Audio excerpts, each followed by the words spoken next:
भास्कर द्वितीय ने 500 साल बाद एक उस पर किताब भी लिखी जी। इसके अलावा एवोल्यूशन थियरी का क्रेडिट दुनिया डार्विन को देती है, लेकिन सांख्य दर्शन में 5000 साल पहले इसके बारे में कहा बिल्कुल है। तो आपको लगता है कि हम उसको ओन नहीं कर पाते, क्या कमी रह जाती है उसको चलने में?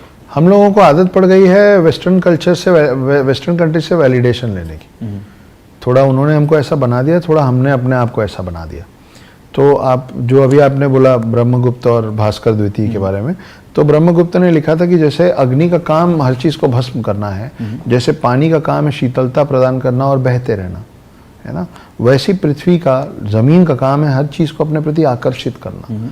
और इस 3 लाइन को उठा के 500 साल बाद भास्कर द्वितीय ने जब किताब लिखी तो उन्होंने इस फिनोमिना को गुरुत्वाकर्षण का नाम दिया।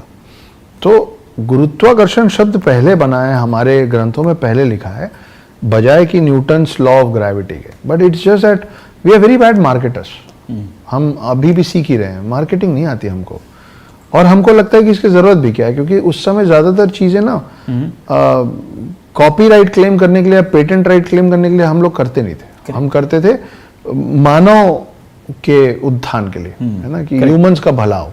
अब आप देखिए नासा ने, ये मैं पहले भी बताया हूं लेकिन ये है 100 बार बताया जाए तो भी कम है, कि नासा एक दिन खुद फॉर्म होता है, उसके बाद एडवांस टेलीस्कोप बनाता है, उसके बाद पूरी दुनिया को बताता है कि सुनो रे, बीच में सूरज है, एक उसमें अर्थ है जो घूम रहा है, लेकिन अर्थ के अलावा और 8 प्लैनेट्स हैं। ये जो 9 प्लैनेट्स सूरज के आसपास घूम रहे हैं, सन के आसपास घूम रहे हैं, इसको हम लोग एक साथ बोलेंगे सोलार सिस्टम। आपको लगता है कि सोलार सिस्टम जब इन्होंने शब्द बनाया होगा उसके बाद हमने सौरमंडल शब्द बनाया होगा? क्योंकि 9 ग्रहों की पूजा आपके परिवार में पीढ़ी दर पीढ़ी 500, 700, 1000 साल पहले से हो रही है। लिखा हुआ है कि 9 ग्रहों की पूजा कैसे करनी है ना। तो हम वो चावल का ढेर बना के उसके ऊपर सुपारी सेट करते हैं 9 ग्रहों के उसके लिए। तो मुझे नहीं पता, वही मैं बोला जो शुरुआत में हम बात कर रहे थे कि आधा पन्ना जल गया तो हमको ये मालूम है 9 ग्रह हैं, पर वो जो आधा पन्ना जो जल गया, जो हम नहीं पढ़ पाए, उसमें शायद लिखा होता कि मेरे पूर्वजों को कैसे पता था।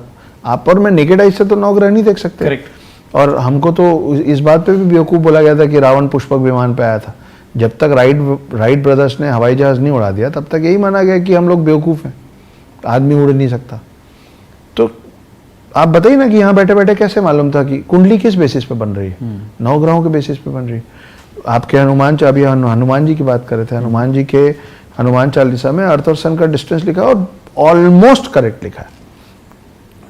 तो लाइट ईयर्स की भी समझ थी, इतना लंबा चौड़ा कैलकुलेशन भी आता था, करेक्ट है ना। तो हर वो चीज़ जो प्रूव ना कर पाऊँ वो नहीं है, ऐसा तो नहीं बोल सकते।